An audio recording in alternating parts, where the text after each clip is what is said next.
Hey guys, what's up? As I'm sure you realized by now, the embargo of the closed demo of Sonic Frontiers at Gamescom has just been lifted, and that of course means that we have yet another wave of content to analyze.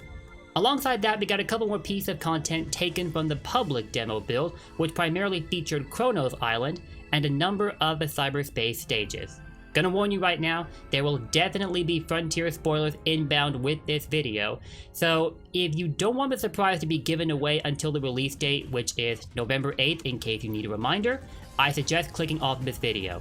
But if you're here for the ride, then let's get right into it as we analyze the latest wave of content for Sonic Frontiers. First of all, there was a bit of an oopsie before the embargo was actually lifted. A news outlet prematurely published an article containing their hands-on impressions of the closed demo, along with a collection of screenshots which I'm showing off right here. Many of these were taken from Ares Island, but one comes from Kronos Island, showcasing the same boss battle that was seen during the second Sonic Central, and yet another shot shows off Cyberspace Chemical Plant. As a side note, another 3D variant of Chemical Plant was discovered at Ares Island, but I don't think it was ever clarified as to whether or not it was a recycled layout or if it was an original layout. I have no idea, but I do know this much: this shot of Chemical Plant looks captivating. The same could be said for every screenshot, honestly. Visually, the game has never disappointed, and that's never going to change whether it's with screenshots or clips. If I took the time to admire literally every one, we'd be here all day. So yeah, I'm sure you get my point. And we have another shot here of an immaterial Amy Rose. You see her in the state after you free her at Kronos Island, and then she shows up again during Ares Island. Pretty interesting. I wonder how she's gonna tie into the story. And seriously, Sonic looks like an insect compared to this colossal structure we've seen from the Desert Era screenshot shared by the Sonic Twitter. I'm getting increasingly curious the more I see this thing. Just what the heck is it? 4 more screenshots were added to the collection, and one of these contains a close-up of a recreation of Dragon Road in a 3D Sky Sanctuary cyberspace stage. I have complained numerous times about the blatant reuse of level assets from previous Sonic titles, but let's be real with ourselves here for just a second. This recreation of Dragon Road inside Sky Sanctuary just works. Looking at it, I so badly want to play it. Despite how often I've complained about reused assets, it just works here, man. It just works. I can't wait to play through this stage. The same can be said for the 3D nighttime variant of the city stage that was shown in the other build. It's been reported to be Speed Highway, by the way. Makes sense as they are reusing Generations assets. In this case, however, they actually copied the layout from Sonic Adventure 2 City Escape. Not from its Generations version, but from Sonic Adventure 2. This immediately made clear that they were taking inspiration not just from the Boost games, but from the Adventure games also when it came to recreating the cyberspace stages. What's next? Are they going to take inspiration from Sonic Heroes? I actually would not mind this. But don't get me wrong, I still take issue with the extent to which they are reusing assets, as I feel they could have done more like what Mania and Generations did in renovating them. But while we're talking about that city stage, I want to refer real quick to the footage from IGN Japan and Sonic Paradise. This time around, we're seeing the first variant of that stage, the one we'd already seen in both the Nintendo Direct trailer and the Story Mode trailer. Not any of the alternate versions with different day-night cycles, but rather the very first one. And we get a look at more of the stage to boot. If this one borrows from any legacy stages, I can't pinpoint the similarities. It may be completely original, and not to mention, not as one-sided when it comes to player interaction. You especially see it with Sonic's movement across the street. I'm loving how it's looking, and similar to Dragon Road Sky Sanctuary, I am so ready to jump into this stage. This also backs up Takashi Iizuka's statement that while many of these stages will indeed be borrowing from legacy stages, others will be completely new. And when I read that from one of the articles, I breathed a huge sigh of relief, but I literally felt myself deflate. While I understand that cyberspace is not the main draw to Frontiers, it was still something I was definitely looking forward to playing through. And seeing that it'll occasionally break from the trend of reused level layouts, that was awesome to hear. Thank God! Anyway, let's refer back to these screenshots one more time before we keep things rolling. We got a shot here of Sage likely causing havoc at Ares Island, and we'll come back to this in a little bit. There's another one of the Cocos. I swear to God, they get cuter and cuter the more I see these guys, especially now that they have leaf-like textures. Makes perfect sense as their life force is tied to their habitat. And finally we have here the Elder Coco, but in a high quality image this time. Great Deku Tree substitute, anybody? Yes, I know, there have likely been a lot of Zelda comparison when this game was first announced, but I couldn't help it. He was the first thing that came to mind. The decision to use grass as his beard and his eyebrows, I like it. I love the detail on this guy. And yes, the Coco do tie into the Frontier storyline. Izuka, however, has refused to elaborate on how exactly they will do that. Bummer. And that should be it for all the screenshots. No wait, actually it isn't. There's 2 more coming in from Game Informer. One of them is a Sonic running towards an enemy equipped with a laser, and from the design of it, I think it will protect itself if he gets in too close. I think you see the same guy in some footage. There's also another screenshot of Sonic using a QuickTime launcher, the likes of which was also utilized in Sonic Unleashed and Sonic Generations. And they're said to work the same way as they did in Unleashed, meaning you'll have to press the button that comes up in order to use it correctly. And oh my god, this angle of Chemical Plant is holy sh**. That should do it for the screenshots, or so I hope it does. So let's move on to other things. I know people have been asking about this often, and understandably so, because anticipation for this game is through the roof right now, so let me address it now. There will not be a free downloadable demo for Sonic Frontiers. This comes straight from Takashi Iizuka himself. But anybody going to EGX London or Tokyo Game Show next month will get to play the game. Not my ideal outcome, but I'll take it. I want to circle back to the public build at Gamescom just for a second to point something out. Sonic Team has updated their logo. Now, it draws an outline of Sonic's face and then follows up with trails of blue, red, and yellow that pull in the words Sonic Team. I'm betting the red and yellow are there to represent Knuckles and Tails. It's like we have a Sonic Hero styled intro now. Really solid there, guys. I love this update. Pretty refreshing. Now I've got to clear up a misconception here, and it has to do with the memory tokens.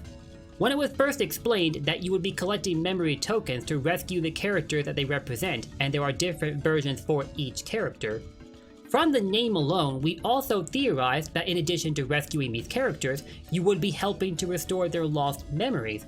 But when Sonic found Amy, he recognized her, and Amy also recognized Sonic.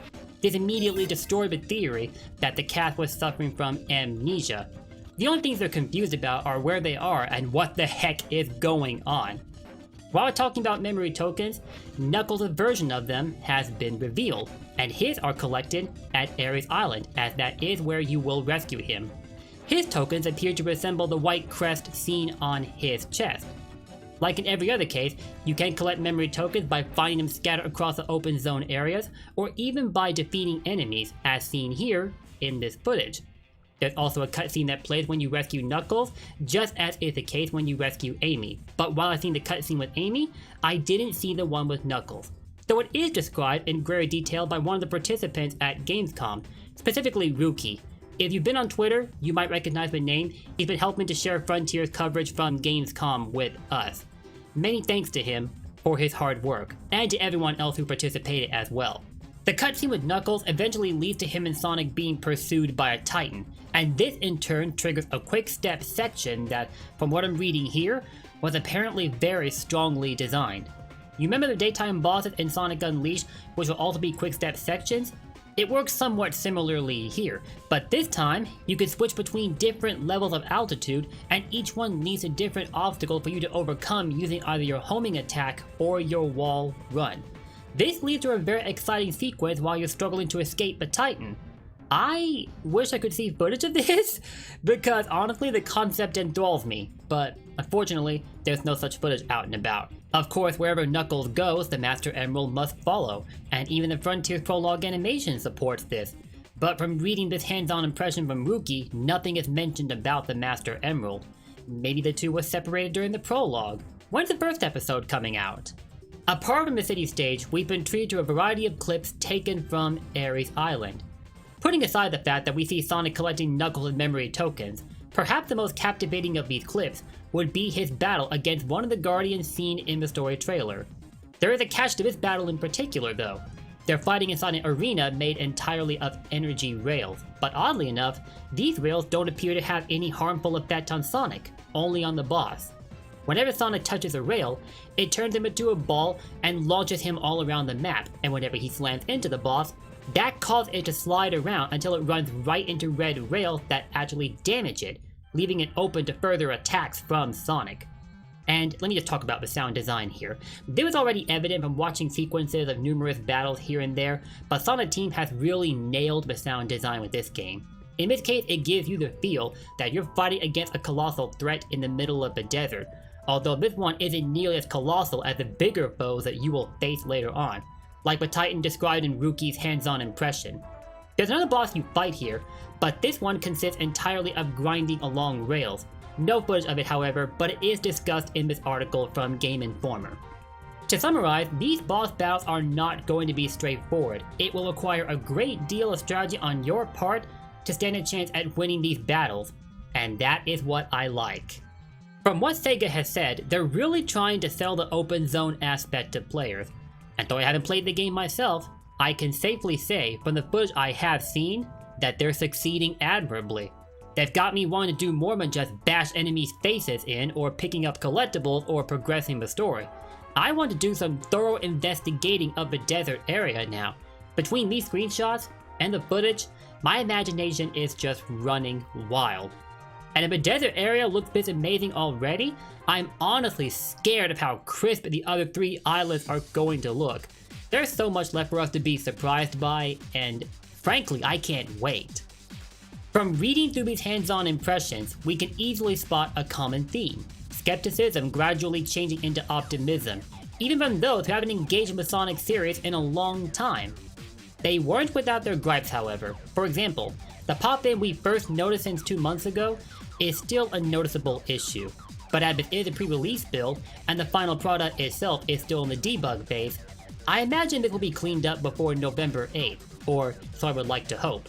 And another thing, the Lightspeed dash has been mapped to L3, or pressing the left analog stick, and the drift, or the slide as you'll have seen in Boost games, has been mapped to the down button on the D-pad, so it's available only for specific cyberspace stages. I'm not going to comb through literally every detail in these impressions, as I'd much rather you read them for yourself, otherwise we're going to be here all day.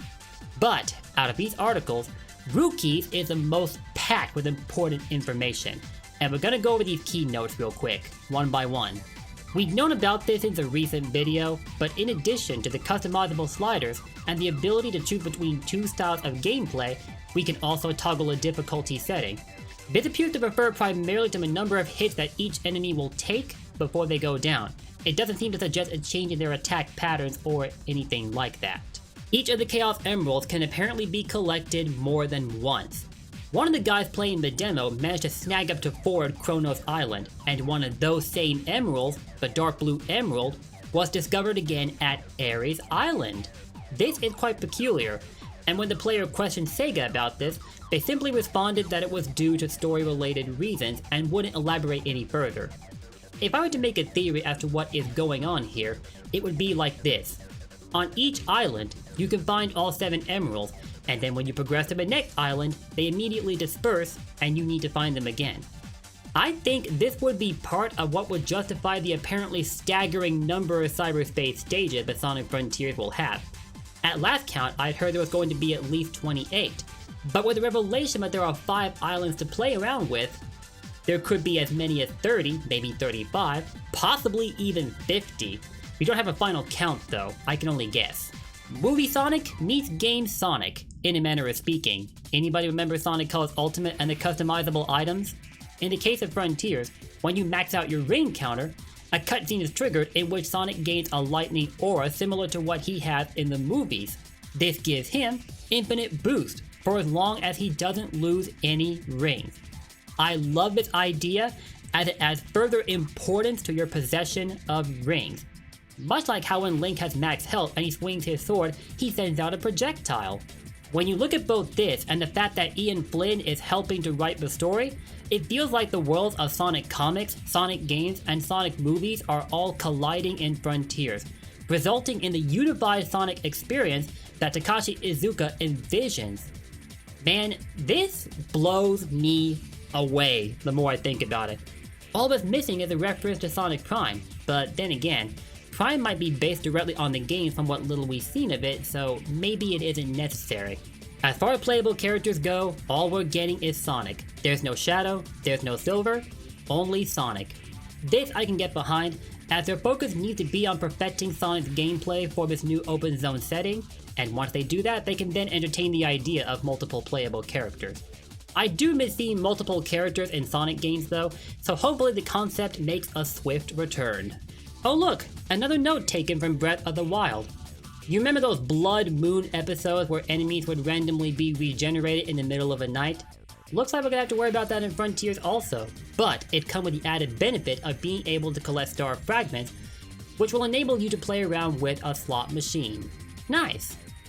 And though it might be a bizarre detail to take notice of, it looks like Sonic Frontiers is going to come with 3D underwater gameplay.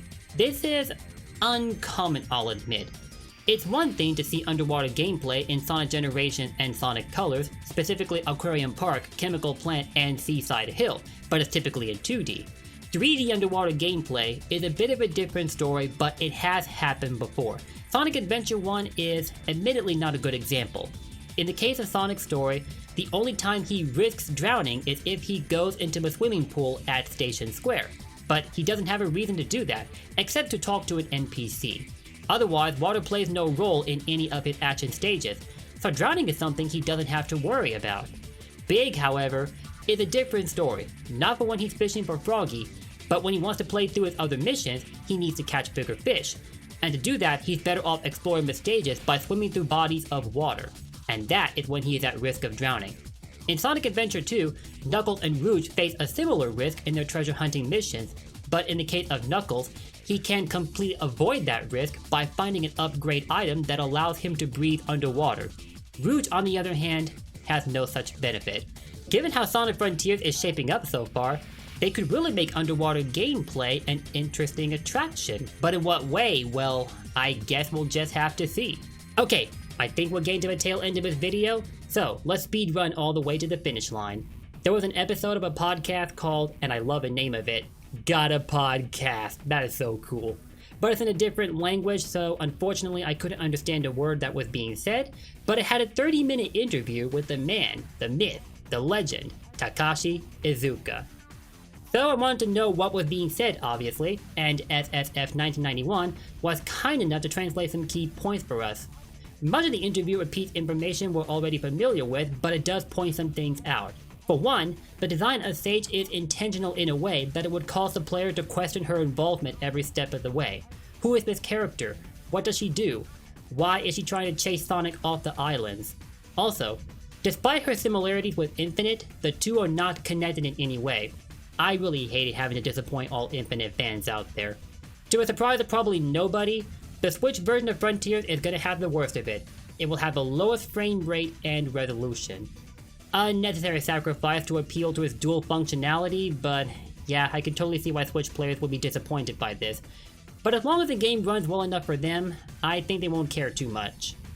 Finally, the latest version of Frontiers will not have been in development for 5 years, but they did start working on the game in 2017, the same year that both Mania and Forces dropped. I do remember it being stated in another article from 2 months ago that they did have to scrap the game and start over mid-development, so I can totally buy into this. As such, the final game that we're getting will not have been in development for 5 years, but they did spend 5 years trying to bring this concept into existence. It's important to make that distinction. This brings to mind that concept leak for Frontiers in 2019. Maybe when the project was restarted, it was around that time? That's my best guess. I think that about covers everything, or at least a good enough summary of everything that I've remembered. Hopefully I didn't miss too much, and before you ask, yeah, I know about the voice clips with Roger Craig Smith.